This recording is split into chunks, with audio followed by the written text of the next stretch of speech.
Hey and welcome, Miss Kira Speaks. It's bonus day, guys. Listen, before we get started, I ask that you watch the videos till the end, subscribe, and turn on your notifications. How's everybody doing today?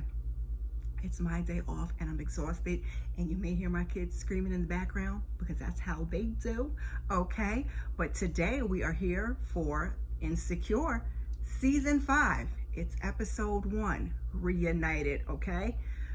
Oh, Insecure. Guys, I can't believe it. So I wasn't sure if I was gonna review this like the rest of, the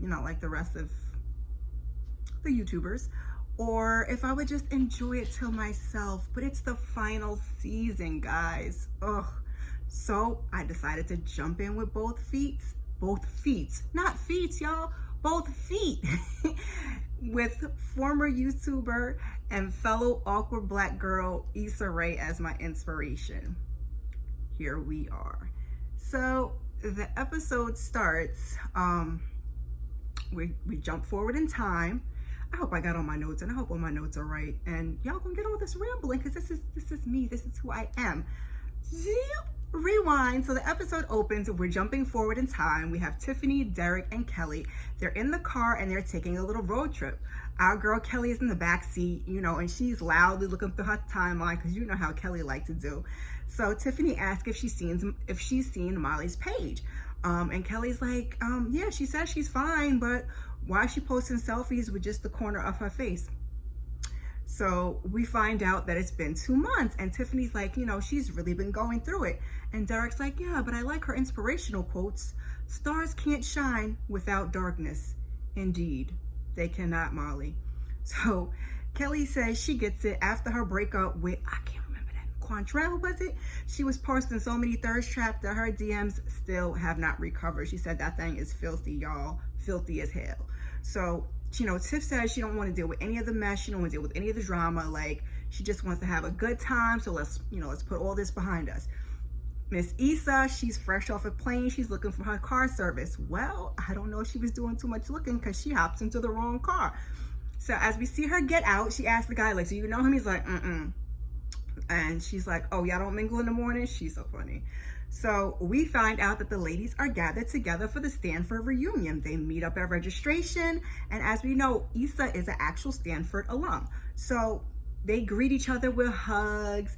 And Issa and Molly, they're still awkward because as we remembered, and we just cannot forget, that they had their blow up at the end of last season. But Issa and Molly, their friendship been rocky. So, now they're here and they're face to face and they're wearing the same sweatshirt. Again, Issa's like, I wear mine to sleep, and Molly's like, I don't. So Kelli joins them and she asks them if they got a name tag because they said that she wasn't registered, but she's like, she knows she registered, and we will soon find out why. So Issa says, yeah, she got her name tag because she is a panelist. She is super official. So it turns out that the block party that Issa had, it blew up, and she started the BLOCC.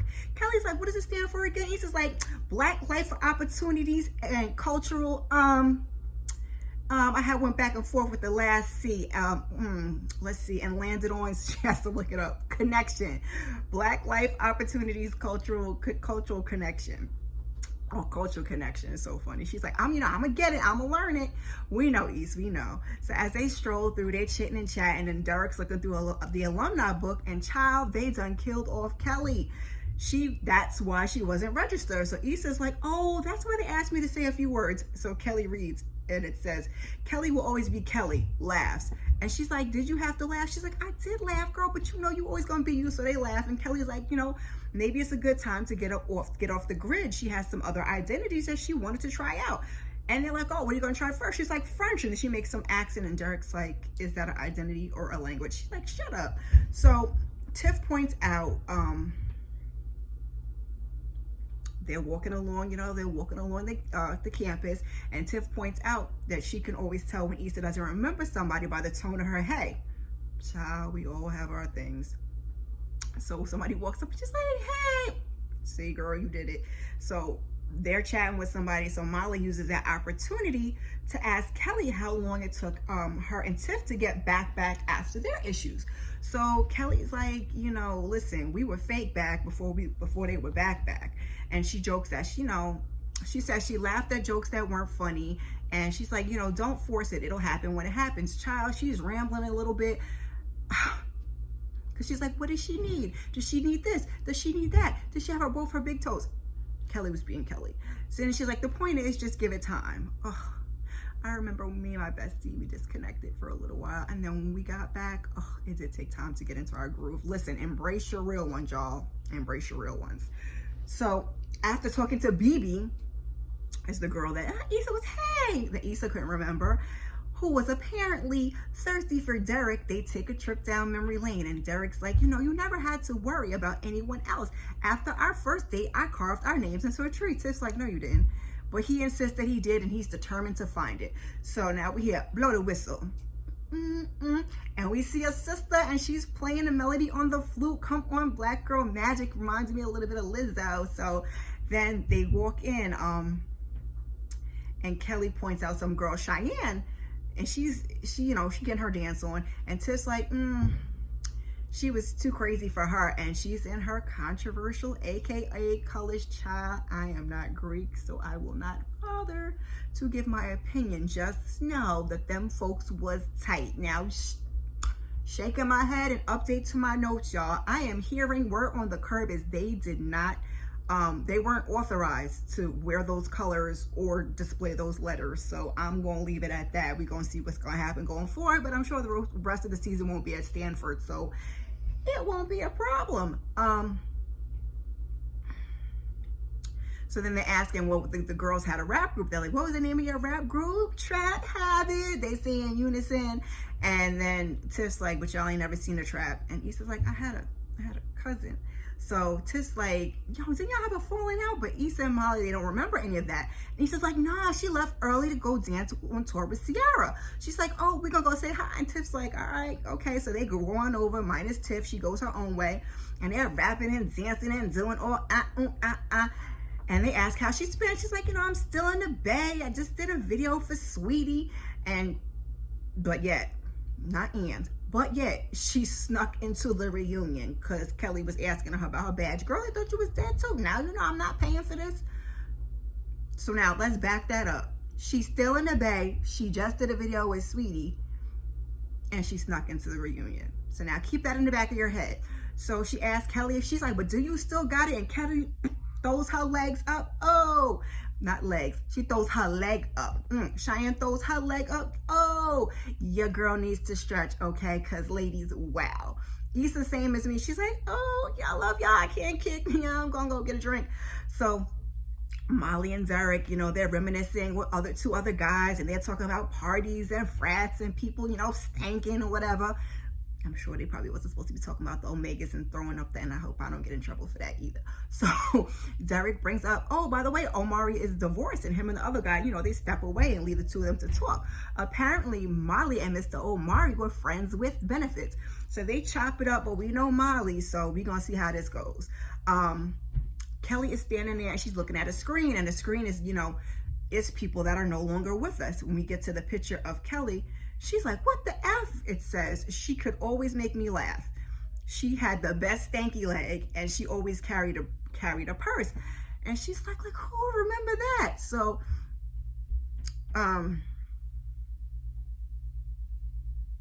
child, my notes. As she was talking, I don't even think I put this in my notes. I typed these so fast. She's standing there looking. These are the comments that are there for her.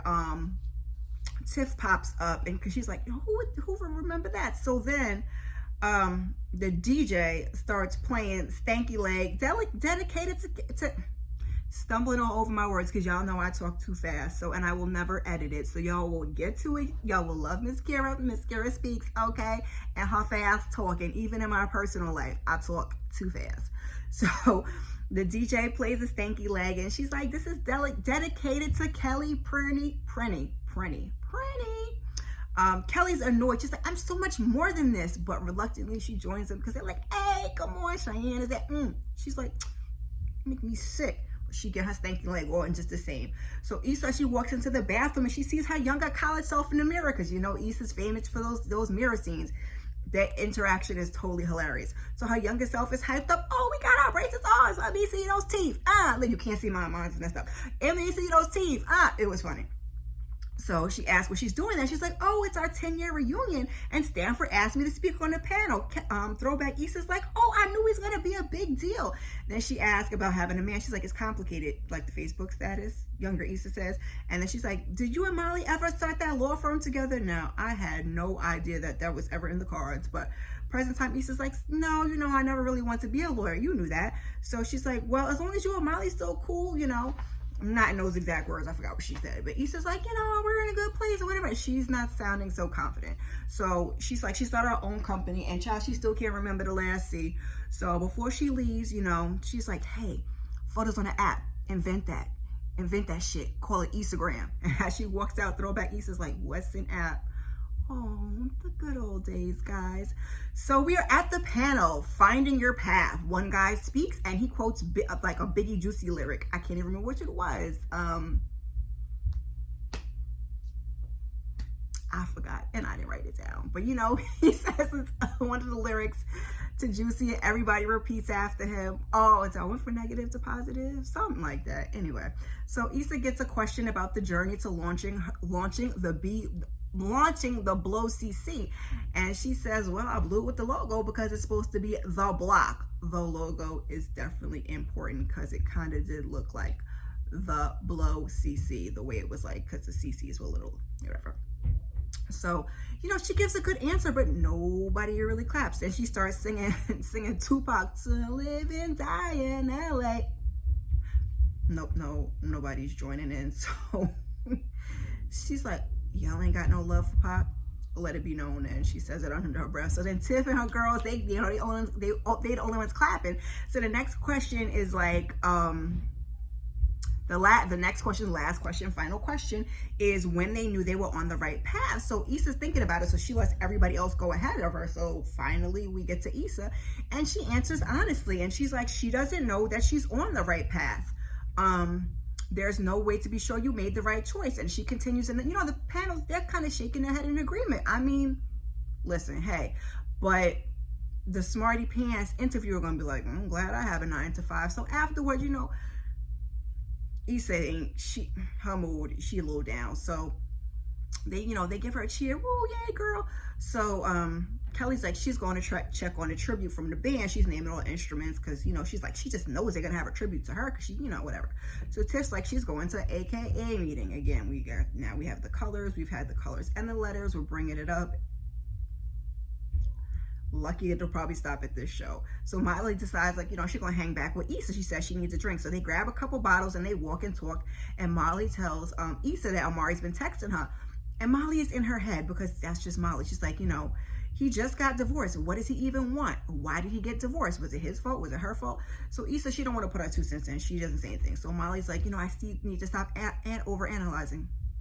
Yes, Molly, you do. That's one characteristic that we share that is the same. So they briefly discuss the panel, and as they're walking and talking some more, they talk about how she first met because a bus goes by, and they said Molly was cursing somebody out, and at that moment, you know, she cussed so classy that Issa just knew, like, you know, she wanted to be friends with her. And she's like, you know, freshman year, man, we thought we had it all figured out. Listen, man, listen. If there was one time period that I can go back to personally, that would be it. Freshman year. I would have some serious pep talks with myself and not be sitting here in my 40s with no BA. Yes, I said it, and it's all right, but I digress because we're not here to talk about me. So Issa thought the panel will make her feel like somebody, make her feel that she got somewhere, but all it did was remind her of where she's not. Ain't that life? Because she's in her 30s, I'm in my 40s, but like, again, we not talking about me. So they continue to talk, and Issa reflects on things being out of her control, and she's talking about Lyft and blah, blah, blah. So, you know, Mama starts going on a tirade, and Molly's like, have you had anything to eat? So of course she hasn't. She's a little hangry. So they stop and eat, and they sit there awkwardly, and Molly asks if they're going to be okay. But before they can even really come to any type of answer, she's like, I mean, the world or us? Before they could even come to any real type of answer, Kelli texts and she's like, Cheyenne wants to go to Oakland tonight, Reggae Gold. So they're reminiscing about Reggae Gold. And next thing we know, we see them later all piled in the car, Cheyenne included. So we got Kelli, we got Tiff, they are in the front, and then we got Molly and Issa and Cheyenne in the back. So they're singing, I think, The Dream. And Kelli's tight because the band didn't do anything for her yet. One of the girls, she was doing the girls' Mandarin homework. So they laugh and they make a joke about Kelli being allergic to kale, which she is. And, they're singing like a little rap song, Cheyenne does. And she's like, y'all are missing the point. And everything is a joke to y'all. And I wish they would have taken a moment to dive into that, because Kelli has been the funny character on the show from day one for 4 seasons now. And we've been begging them for depth from her character. I mean, even the fact that they killed her off, is pretty telling. So I was wishing we got more into that. But anywho, so, the other girls get it by Cheyenne's like, ain't shit changed. That's why they're not friends with you, girls. So Cheyenne's like, oh, how about we stop at the liquor store, because they're gonna water down the liquor, so how about we stop and get our own old times? They're like, okay. Before they get to Reggae Gold, so they stop at the liquor store. They go in, Cheyenne, Molly, and Issa, and when they come out, some guy, sticks them up with a gun. He's like, he wants the bags, he wants the watch. And Cheyenne starts crying and carrying on so loudly. Homeboy's like, shut up, Shy. Wait, what? Shy, the girls say. So at that moment, they figure it out. She goes over and stands on his side. We learn the guy's name is Brian. And she apologizes. She asks Molly to come up off them shoes. And then Issa's like, are you really robbing us? And she's like, it's nothing personal. Everybody can get it, Shy, replies. So Issa takes off her shoes to give him Cheyenne. She's like, nah, she don't want them. And her and Brian jump in the car and speed off. So Issa and Molly, they get back to the car. Where's the liquor? Where's your shoes? Where's Cheyenne? Because like I said, Tiff and Kelli never got out the car. She robbed us, Molly says. You lying, Kelli and Tiff reply. So Molly and Issa, they start cracking up and they talk about getting robbed and everything. Oh, you was about to do blah, blah, blah, blah. Oh, well, the guy was cute. I mean, it was just it was good because we see the girls were getting close to the back. They making a joke because they always playing Issa, why she ain't want my shoes? And Tiff is like, girl, you know why she ain't want your shoes? But like I said, it's cool because you see them, they're getting closer to that getting back that Molly wanted to be at. So the next morning we're at breakfast and the girls are giving eulogies. We see a short stack or a stack of pancakes with a candle in it. And it's for Kelli, right? So I don't even remember. Molly was just saying what a good friend she was. Issa was like, she helped me clip coupons and helped your girl out. Then Tiff starts talking about her dying in a flood, and I was like, did I miss something? Okay. So then next thing we know, we see Kelli's right there. Thank you, Jesus. Because I was like, was it a dream? Is she really not there?